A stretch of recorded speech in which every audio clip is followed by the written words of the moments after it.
MiniWargamer Dave here from MiniWarGaming.com. Welcome Wargamers to the terrain making room. Today's project, we're going to make a factory building. So, without further ado, let's get right to the materials for this project. Your absolute crucial ingredient is... what are we making, a cake?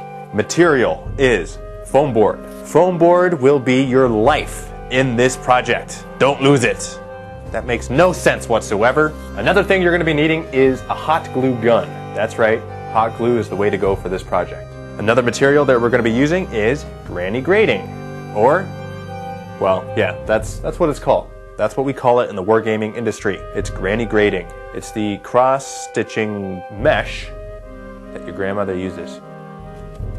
Need your trusty X-Acto blade. Make sure it's nice and sharp. A couple of rulers. They are also very, very helpful in this project. It helps if they're metal and they are straight. Metal is the way to go. I'm also going to use some coffee stir sticks or popsicle sticks. They work just as fine. The coffee stir sticks are normally thinner and longer. I will use these to reinforce different levels in my building. Another material I'll be using is from Pegasus Hobby Kit, which is the platformer. These are sprues from the platformer, and I'm going to be cutting out different pieces of this and adding it on to my building to make it more interesting looking. Grab your pencil. And last but not least, the final ingredient. Here we have some homemade beet juice. That's right. Drink one of these a day and you will love your life.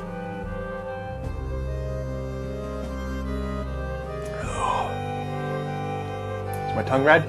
Didn't taste so good. Ugh. I get that feeling in my head too. Anyway, let's dive right in here, Wargamers. Okay, so begin by cutting your foam board into whatever size you would like to create some of the walls. For this structure, I'm going to cut this piece of foam board in half. It's kind of arbitrary, but as you will learn for this project, it doesn't really matter what the exact sizes are, as long as your sizes are relatively the same. Okay, so for this project, measure 5 inches, 5 inches. There's no rhyme or reason for the size here, I'm just simply cutting it. And when you cut foam board, keeping in mind that there's 2 pieces of thick card paper with foam wedged in between, and your goal is to first score the top here, and then once the top is scored, you can press harder to make sure you go through the other side also. There you go. A nice clean cut with no chunks ripped out of it. One solid motion, pressing hard, and on a surface that you don't mind getting a little bit cut up underneath. Okay, now the next thing we're going to do is stand these pieces up like this. But if you look closely, you can clearly see that the foam from this piece is showing right there. Now we don't want that. We want it to be nice and snug on that corner there. We don't want to see the foam from the inside, because that is not how professional terrain makers do it. In all honesty, I got this little tip, an article I saw a few months back, and it has worked beautifully. Grab the one piece of foam board, put it on top of the other, put it right to the edge, so it's right to the edge, so it's nice and flush with the bottom piece. Make sure it's nice and flush on both sides. Press down and mark it out with your pencil. See that line going all the way across? What we do now is we cut along that line. Now we don't cut too deep, okay? Be careful not to cut too deep. You could always use a ruler to cut alongside the ruler. Cut it again. Make sure not to cut through the other side of the card stock. So I've cut that through, and as you can see on the other side, untouched. Now what we do is we cut this. Now the best way I have found to cut this edge is by putting the foam board close to the edge of your surface and running the X-Acto knife perfectly parallel, just so the blade is right on top of the bottom piece of cardstock. Just like that. Now once that's all done, pop right off, and that little sliver has come off. What we are left with is this. See that corner now? That corner is a lot better looking than, let's say, this corner. All I know is that it works like a charm, and I do it every time now whenever I make corners. Okay, the next step here is I'm going to create another wall right here, but it's only going to be a partial wall. Grab another piece of foam board, and I'll measure it out 2 inches.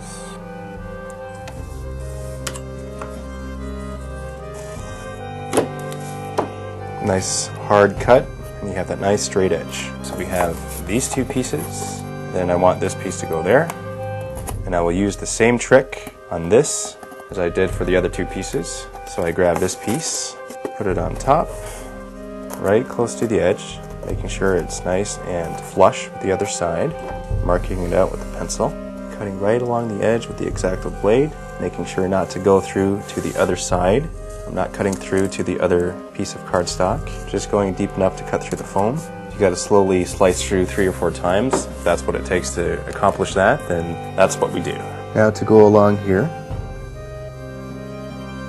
blade is right on top of the bottom piece of cardstock, and I'm separating the foam from that bottom piece. And this is what we're left with.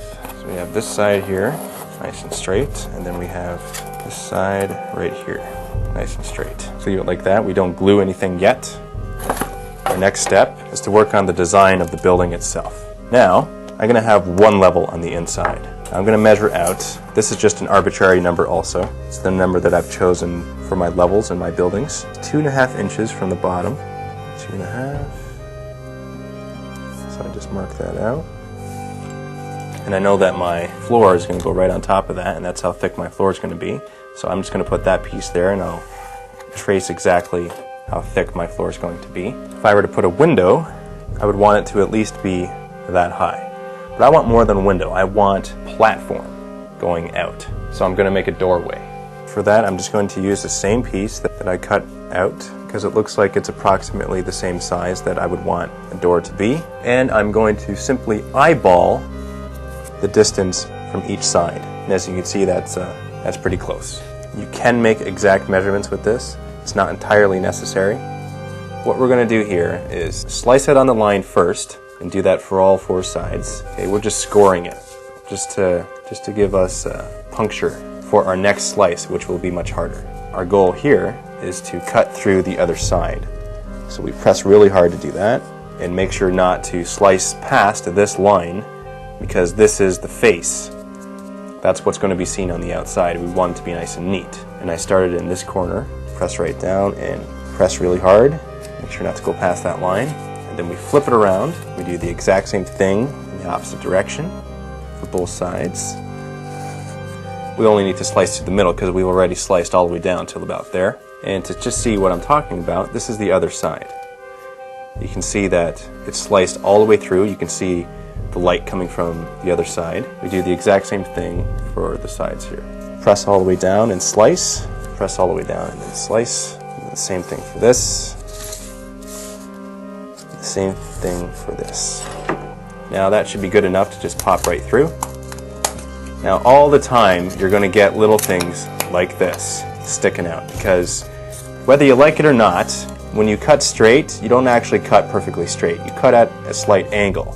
And if you're flipping it around, you're cutting at a slight angle on both sides, and that's why you end up with these little slivers. Now to get rid of these, I just slice them off like that. Not a big deal. Now, as always, be very careful when using sharp objects. Cut away from yourself when possible. And there you go. That's the back side of it. This is the front side of it. This is the more important side of it. This is what you will see from the outside. Okay, so this is what we got so far. Okay, let's make some platforms. Now I'm going to create a platform coming right out of here. And in fact, not only do I want it coming out of there, I want it to wrap around on the side and continue over here. To do this, I'm going to put it right on top of here. Make sure it's nice and straight. Just mark it with the pencil. Take it off and just cut it out. We're going to get some granny grating, put it right over top here. Just going to mark it out where I need to cut it. I like to have a little bit of a perimeter on the outside, just in case I want to put some railings or whatever else. And now we grab our hot glue gun and we glue this down. Be very, very careful with your hot glue gun. Can't stress this enough. I have burnt myself with this thing, but it works like a charm. And once it's down, it's down. Now I'm going to grab some pieces out of the Pegasus hobby set, my platformer set. Just going to snip them out and use these parts as railings. Let's glue this big piece on first. As hold it in place for 5 seconds, and then you're good to go. Second piece. Make sure that when you place the piece down, it is exactly where you want it to go. Otherwise it will stick and it won't move. That's how strong and fast this hot glue is. How fast it dries. There we go. That's both sides of it. Just out of curiosity, let's see what it looks like on the building. Ooh, very nice. Here's the other wall, and I'm going to measure out 2.5 inches again. Where the floor is going to be. This time I'm going to cut out windows, not a door. My windows are going to be taller. They will have this shape to them. Just like the other side, I'm going to eyeball approximately. Again, you can measure it out, and that's totally fine if you do. I'm choosing not to, just to speed things up a little bit. Now to cut these out. Okay, now that I've cut through, I'm just going to break them out. Now to clean up my edges. Now just for fun, I'm going to create a little bit of a lip there, like how windows have. Just cut it right across like that.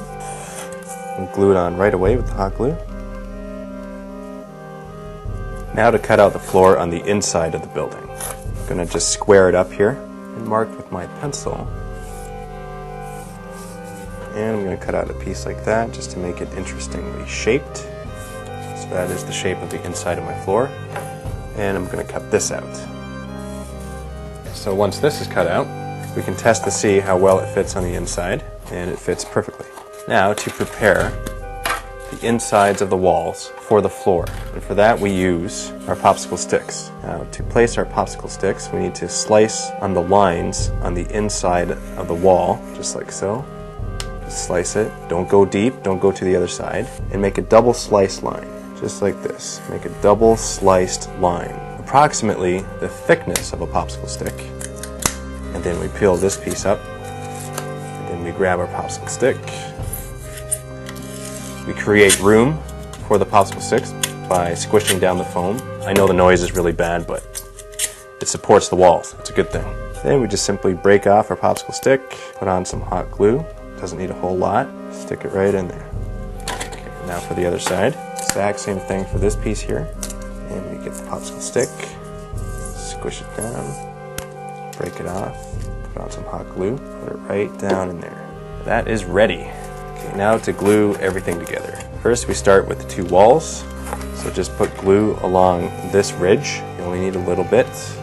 Hot glue goes a long way. And just stick it right in there. Now watch the other side. The outside is the most important. You want it to be nice, clean edge. So if it's popping up a little bit, just hold it. Once again, be careful of the hot glue. It's very hot. You will feel it right through the paper and through the foam. We glue on this just to make it nice and square. And we need to do that quickly so that doesn't dry and dry all crooked. And put on the floor. At this point we can glue on this little side piece also. If you see that there's glue sticking out, very quickly clean it up. Now it's time to glue on the outside platform. And because this outside platform is going to see a lot of wear and tear and a lot of miniatures, and people are going to be handling this building and probably picking it up from the platform, it's best to reinforce it with more foam board. And the strong reinforcement is a triangle. I'm just going to cut out some random triangles here. So I'm just going to glue that right on there and make sure you leave enough space for the platform to go over top.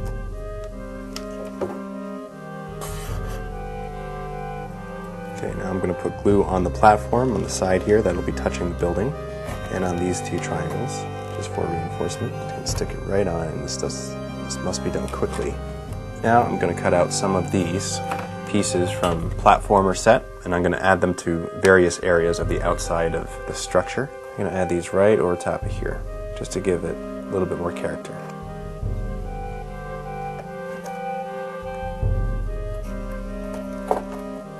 This piece on this side, just about done here. The last step is to add a roof, and in the same fashion as the floor underneath, I'm going to make a little measurement here and give it an interesting shape. Now we cut it out, and we glue the roof right on top like this, and that is our structure. This is a basic structure. It is multi-leveled, and just for fun, I'm going to add some granny grading up top. Okay, so I cut this to fit on top of here like that, and I'm just going to glue it on with the hot glue. Right now the structure is complete, but it's unpainted.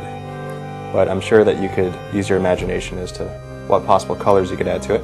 And this is your basic factory structure.